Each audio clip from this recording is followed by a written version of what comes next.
ए अल्लाह जे नमाज आ, रोज़ो आ, ज़कात आहे, हज ऐं उम्र आहे, दीन इस्लाम जा अहकाम अमल जे आऊं ऐं तव्हां उन ते अमल कयूं त इहे अमाल मूंखे तव्हां खे अल्लाह जी मोहब्बत ताईं पहुचाइनि त अल्लाह जी मोहब्बत हासिल थिए थी। या वफ़ी रिवायतिन युक़र्रिबुनी इलल जन्नह, अहिड़ा अमल सालिह उन्हनि सां मोहब्बत करण जी तौफ़ीक़ नसीब फरमा त उन्हनि अमलनि जे बदिले, उन्हनि नेकियुनि जे बदिले, उन ख़ैर जे कम जे बदिले, उन भलाई वारे कमनि जे बदिले आऊं जन्नत में दाख़िल थी वञा, उहे मूंखे जन्नत जे वेझो करे छॾीनि। आऊं बिल हुदा व दीनिल हक़्क़ि लियुज़हिरहु अलद्दीनि कुल्लिहि वकफ़ा बिल्लाहि शहीदा वस्सलातु वस्सलामु अला सय्यिदिना व इमामिना व नबिय्यिना मुहम्मदिन सल्लल्लाहु अलैहि व आलिहि व अस्हाबिहि व मन तबिअहुम बिइहसानिन इला यौमिद्दीन। अम्मा बअदु फ़अऊज़ु बिल्लाहिस समीइल अलीम मिनश शैतानिर रजीम। बिस्मिल्लाहिर रहमानिर रहीम। मा लकुम ला तर्जून लिल्लाहि वक़ारा वक़द ख़लक़कुम अत्वारा। वक़ाल तआला फ़ी मक़ामिन आख़र वमा क़दरुल्लाह हक़्क़ क़द्रिह। अल्लाहुम्मा रब्बि ज़िदनी इल्मा रब्बि इश्रह ली सदरी व यस्सिर ली अमरी वहलुल उक़दतम मिन लिसानी यफ़क़हू क़ौली। अल्लाहुम्मा इन्नी अस्अलुका इल्मन नाफ़िअन व अमलन मुतक़ब्बलन व रिज़्क़न तय्यिबा। सुब्हानक ला इल्म लना इल्ला मा अल्लमतना इन्नका अंतल अलीमुल हकीम। हर किस्म जी हम्द, साराह, तारीफ़ात, तहमीदात, तस्बीहात, तहलीलात अल्लाह वहदहु ला शरीक जे लाइ, जेको असांजो हक़ीक़ी ख़ालिक़ मालिक राज़िक़ दाता दस्तगीर पालनहार आहे। हम्दो सना खां पोइ इंतिहाई इख़्तिसार सां पंहिंजे पाण खे ऐं तव्हां सभिनी दोस्त अहबाब खे नसीहत पेश ख़िदमत करणु चाहियां थो। क़ुरान ऐं हदीस जी रोशनीअ मां त अल्लाह जे पैगम्बर अलैहिस्सलातु वस्सलाम जी सीरत ते जॾहिं आऊं ऐं तव्हां गौर ऐं फ़िक्र कयूं था त रसूलुल्लाह सल्लल्लाहु अलैहि वसल्लम जी सीरत हर एतबार सां, ॾींहुं हुजे, राति हुजे, ग़मी हुजे, ख़ुशी हुजे, लेन देन तिजारत जा मामला हुजनि, उथण ऐं वेहण जा, खाइण ऐं पीअण जा, सुम्हण ऐं जागण जा, जॾहिं अल्लाह जे रसूल अलैहिस्सलातु वस्सलाम जी सीरत ते आऊं ऐं तव्हां नज़र विझूं, उनजो गौर सां मुतालो कयूं त मूंखे ऐं तव्हांखे अल्लाह जे रसूल अलैहिस्सलातु वस्सलाम जूं खोड़ सारियूं सुन्नतूं ऐं उन्हनि सुन्नतुनि में हिकिड़ियूं त उहे सुन्नतूं आहिनि जेके मुस्तहबात आहिनि, जाइज़ आहिनि, हिकिड़ियूं उहे सुन्नतूं आहिनि जेके वाजिबात सां ताल्लुक़ रखनि थियूं, फ़राइज़ सां ताल्लुक़ रखनि थियूं। अल्लाह जे रसूल अलैहिस्सलातु वस्सलाम जी उन्हनि सुन्नतुनि मां हिकिड़ी सुन्नत जी नसीहत पंहिंजे पाण खे ऐं तव्हांखे करणु चाहियां थो। अल्लाह जे रसूल अलैहिस्सलातु वस्सलाम जी इन सुन्नत जो ताल्लुक़ अल्लाह रब्बुल आलमीन जे तारुफ़ सां आहे त अल्लाह जो तारुफ़ अल्लाह जे रसूल अलैहिस्सलातु वस्सलाम मूंखे ऐं तव्हांखे सेखारियो, जंहिं सुन्नतुनि जो ताल्लुक़ मुंहिंजे ऐं तव्हांजे ईमानियात सां आहे, मुंहिंजे ऐं तव्हांजे इस्लाम सां आहे। जेकॾहिं इन सुन्नतुनि में जेके वाजिबात ऐं फ़राइज़ सां ताल्लुक़ रखनि थियूं, मुंहिंजे तव्हांजे अमल में, मुंहिंजे तव्हांजी सीरत में इन सुन्नत जी खोट आहे त सम्झो त मुंहिंजो ऐं तव्हांजो ईमान कमज़ोर आहे। उहा सुन्नत आहे अल्लाह रब्बुल आलमीन सां मुहबत करणु, उहा सुन्नत आहे अल्लाह रब्बुल आलमीन सां मुहबत ऐं प्यार करणु। रसूलुल्लाह सल्लल्लाहु अलैहि वसल्लम जी सीरत मां जेके सुबुह शाम जा अज़कार मिलनि था, बल्कि हर वक़्त अल्लाह जे रसूल अलैहिस्सलातु वस्सलाम हिकु दुआ कंदा हुआ, जंहिं दुआ जा लफ़्ज़ ही आहिनि, अल्लाहुम्मा इन्नी असअलुका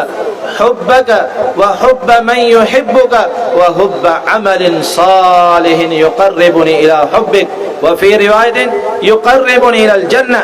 अल्लाह जे रसूल अलैहिस्सलातु वस्सलाम या अज़ीम शान दुआ कंदा हुआ, जंहिंजो सादो तर्जुमो इहो आहे, ए अल्लाह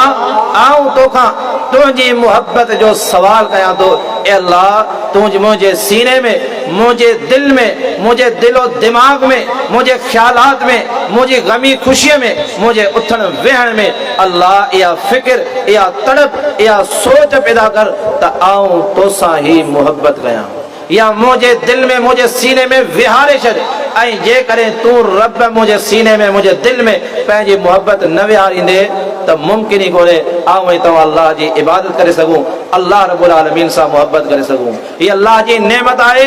जंहिं इंसान अल्लाह खां इहा शइ घुरी। इनमा रसूलुल्लाह सल्लल्लाहु अलैहि वसल्लम जी सीरत मां मालूम थिए थो, मूंखे तव्हांखे ॿुधायो अल्लाह जे रसूल अलैहिस्सलातु वस्सलाम, ए मुस्लमाननि जी जमात, तव्हां ते लाज़िम आहे, तव्हां ते फर्ज़ आहे, तव्हांजे ईमानियात जो हिस्सो आहे, तव्हांजे इस्लाम जो हिस्सो आहे त अल्लाह रब्बुल आलमीन सां मोहब्बत कयो। जेकॾहिं मोहब्बत कान्हे ऐं इन जी फिकिर कान्हे त यादि रखिजो सुभाणे क़यामत वारे ॾींहुं मुंहिंजो ऐं तव्हांजो बुरो असर थी सघे थो, मुंहिंजो ऐं तव्हांजो जहन्नम में दाख़िल थियण सबब बणिजी सघे थो। अल्लाह रब्बुल आलमीन सां मोहब्बत जेकॾहिं मुंहिंजी ऐं तव्हांजी कान्हे, दुनिया जे अंदरि आऊं ऐं तव्हां मोहब्बतूं सिखूं था, मोहब्बतूं कयूं था, मोहब्बतूं सेखारियूं था माण्हुनि खे, लेकिन कंहिंजूं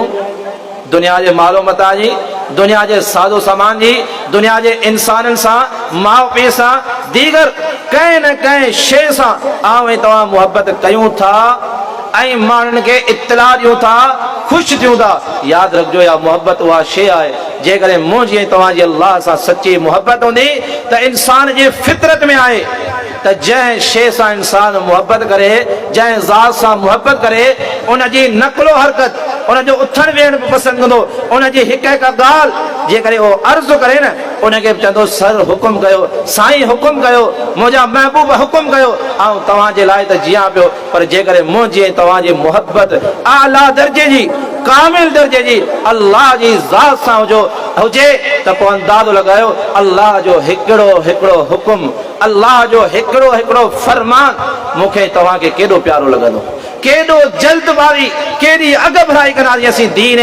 इस्लाम जे हिकु हिकु हुकुम ते, अल्लाह जी हिकु हिकु ॻाल्हि ते। इन जे लाइ इंतिहाई ज़रूरी आहे, मूं ते तव्हां ते वाजिब ऐं फर्ज़ आहे आऊं ऐं तव्हां बि हर वक़्तु, हर दम, हर घड़ी, हर क़दम ते, हर साह ते अल्लाह रब्बुल आलमीन खां अल्लाह जी मोहब्बत जो सवाल कयूं ऐं पंहिंजे औलाद जी तरबियत में इहो हिसो रखूं, औलाद खे इहो सेखारियूं त अल्लाह सां मोहब्बत केतिरी ज़रूरी आहे। इंतिहाई आला तरीन दर्जे ते इहा शइ फ़ाइदा आहे त मूंखे तव्हां ते ज़रूरी आहे अल्लाह रब्बुल आलमीन खां मोहब्बत जो सवाल कयूं। अल्लाह जा रसूल सवाल कंदा हुआ, अल्लाहुम्मा इन्नी असअलुका हुब्बका व हुब्ब मन युहिब्बुका, ए अल्लाह आऊं तोखां तुंहिंजी मोहब्बत जो सवाल कयां थो ऐं उन्हनि माण्हुनि सां मूंखे उन्हनि माण्हुनि जी मोहब्बत बि नसीब कर ऐं उन्हनि सां बि मोहब्बत जो सवाल कयां थो जंहिंसां तूं मोहब्बत करीं थो। वहुब्ब मन युहिब्बुका वहुब्ब अमलिन सालिहिन, ऐं उन्हनि माण्हुनि जेके तोसां मोहब्बत कंदा उन्हनि में शामिल कर ऐं अहिड़नि अमलनि सां मूंखे मोहब्बत नसीब कर जेके अल्लाह तुंहिंजी मोहब्बत ताईं पहुचाइनि था। ए अल्लाह, जीअं नमाज़ आहे, रोज़ो आहे, ज़कात आहे, हज ऐं उम्रो आहे, दीन इस्लाम जा अहकाम अमल जे आऊं ऐं तव्हां उन ते अमल कयूं त इहे अमाल मूंखे तव्हांखे अल्लाह जी मोहब्बत ताईं पहुचाइनि था, अल्लाह जी मोहब्बत हासिल थिए थी। या वफ़ी रिवायतिन युक़र्रिबुनी इलल जन्नह, अहिड़ा अमल सालिह उन्हनि सां मोहब्बत करण जी तौफ़ीक़ नसीब फरमा त उन्हनि अमलनि जे बदिले, उन्हनि नेकियुनि जे बदिले, उन ख़ैर जे कम जे बदिले, उन भलाई वारे कमनि जे बदिले आऊं जन्नत में दाख़िल थी वञा, उहे मूंखे जन्नत जे वेझो करे छॾीनि। आऊं ऐं तव्हां गौर कयूं अल्लाह रब्बुल आलमीन जी ही रसूलुल्लाह सल्लल्लाहु अलैहि वसल्लम ही हदीस मुबारका, ही दुआए मुबारका जेके अल्लाह जे रसूल सल्लम हर कदम हर घड़ी इहा दुआ कंदा हुआ। हालांकि रसूलुल्लाह सल्लल्लाहु अलैहि वसल्लम फरमाइनि था, अना अअलमुकुम अना अअलम बिकुम, आऊं तव्हां खां वधीक अल्लाह रब्बुल आलमीन खे सुञाणा थो, अल्लाह जो तारुफ़ आहे। अना अअलमुकुम बिल्लाह, आऊं तव्हां खां वधीक अल्लाह रब्बुल आलमीन ॼाण, तारुफ़, सुञाणप रखां थो। इन जे बावजूद अल्लाह जा रसूल अलैहिस्सलातु वस्सलाम इहा दुआ कंदा हुआ, ए अल्लाह तूं पंहिंजी मोहब्बत मूंखे नसीब फरमा। अल्लाह रब्बुल आलमीन खुद कुरान मजीद जंहिंमें सूरह बक़रा में अहले ईमान जी सिफ़त बयान कई, फरमाए त अहले ईमान उहे अशद्दु हुब्बन लिल्लाह, जेके अल्लाह सां शदीद मोहब्बत कंदा आहिनि। तव्हां गुमराह फ़िरका ॾिसो, तव्हां अहले कुफ़ार ॾिसो, तव्हां मुशरिकीन ॾिसो, मजूसी ॾिसो, यहूदी ॾिसो, ईसाई ॾिसो, उहे पंहिंजे इलाहनि सां, पंहिंजे महबूदाने बातिला सां, पंहिंजे दीन मज़हब सां केतिरी शिद्दत सां मुहबत कनि था, पर फरमाइनि त इन्हनि खां वधीक अहले ईमान अल्लाह सां मुहबत कनि था। मुंहिंजा हदीस साथियो, सुभाणे क़यामत वारे हिकिड़ी हदीस सिर्फ़ बयानु करे ॻाल्हि खे ख़तमु कयां थो। रसूलुल्लाह सल्लल्लाहु अलैहि वसल्लम जी हदीस मुबारक आहे जंहिंमें मूंखे ऐं तव्हांखे अल्लाह रब्बुल आलमीन जी मुहबत जा तक़ाज़ा ॿुधाइनि। अल्लाह सां मुहबत आहे कहिड़ी, मुहबत जी निशानी कहिड़ी आहे, ऐं अल्लाह बि तव्हां सां कॾहिं ऐं कीअं मुहबत कंदो। सही बुखारी जी रिवायत आहे। सैयदना अबू हुरैरा रज़ियल्लाहु तआला अन्हु रावी हदीस इरशाद फरमाइनि था, रसूलुल्लाह सल्लल्लाहु अलैहि वसल्लम इरशाद फरमायो, अल्लाह फरमाए तो हदीस कुदसी आहे, हदीस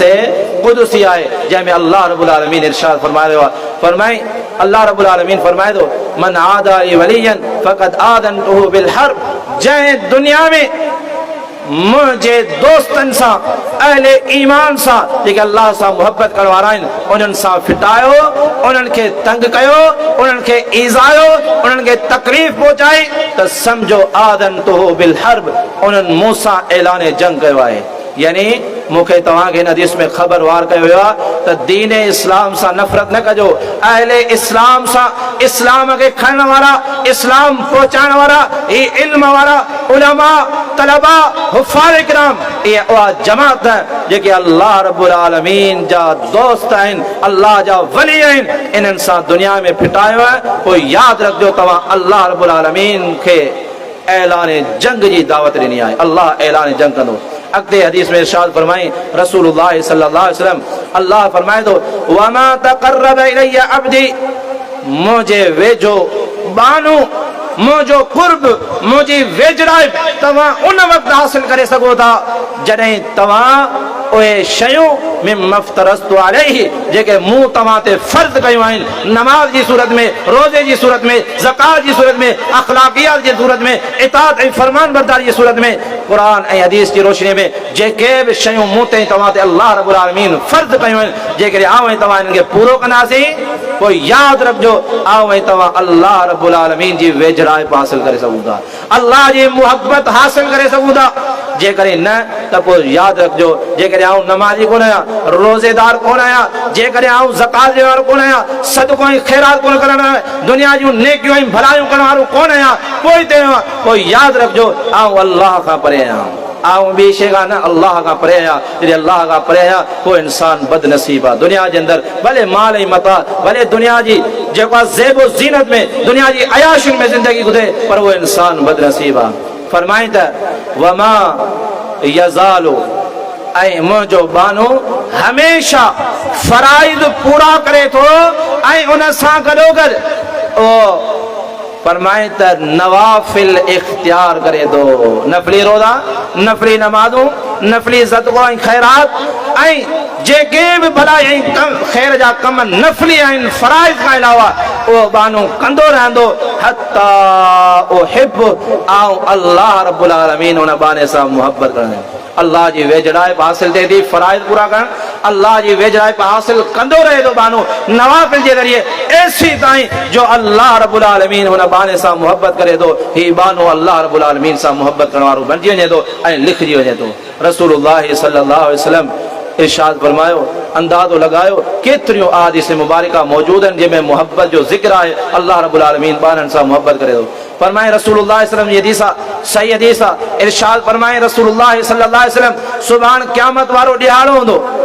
अल्लाह रब्बुल आलमीन युदनिल मुमिन, अल्लाह जो बानो अल्लाह जे वेझो थी वेंदो। बस आख़िरी हदीस बयान करे ॻाल्हि खे ख़तमु, इंतिहाई इख़्तिसार वारी हदीस आहे, वक़्तु तेज़ीअ सां गुज़री थो वञे, ख़बर ई कान्हे पए। अल्लाह रब्बुल आलमीन इहा वक़्त जी जेको आहे सो वधीक वठी पिया वञूं इंतिज़ामिया जे तरफ़ां, इहो वक़्तु अल्लाह रब्बुल आलमीन असांखे मुआफ़ करे, छो जो इंतिज़ामिया जी हुदूद खां असीं अॻिते वधियो पिया वञूं, अल्लाह रब्बुल आलमीन खां मुआफ़ियत तलबगार आहियूं। बहरहाल रसूलुल्लाह सल्लल्लाहु अलैहि वसल्लम इरशाद फरमायो, सुभाणे अल्लाह जे वेझो बानो थींदो, अल्लाह हुनखे वेझो कंदो,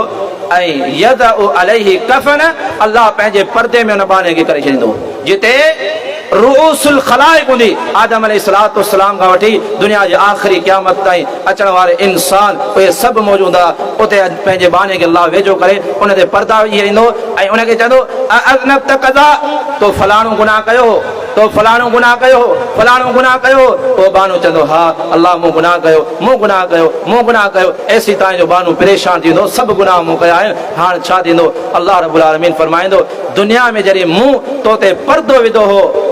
छो जो तू ईमान वारनि सां ताल्लुक तुंहिंजो हो अल्लाह सां मुहबत करण वारो हूं अगर जे इंसानी बशरी एतबार सां ख़ताकार हूं गुनाह करे विधाई पर अल्लाह सां मुहबत करण वारो बानो हूं हर वक़्त इहा फिक्र ऐं सोच तड़प हुई अॼु आऊं अल्लाह रब्बुल आलमीन इन मुहबत जे बदिले आऊं अल्लाह रब्बुल आलमीन तुंहिंजे इन एतराफ़ जे बदिले अल्लाह रब्बुल आलमीन जॾहिं तोखे दुनिया जे अंदरि तुंहिंजे गुनाहनि जे करे ख़्वार कोन कयो ज़लील कोन कयो रुसवा कोन कयो पर्दो रखियो अॼु क़यामत वारे ॾींहुं आऊं तो ते पर्दो रखां थो ऐं तोखे जन्नत में दाख़िल कयां थो अंदाज़ो लगायो ही मुहब्बत ही आहे सुभाणे क़यामत वारे ॾींहुं आऊं तव्हां नजात पाए सघूं था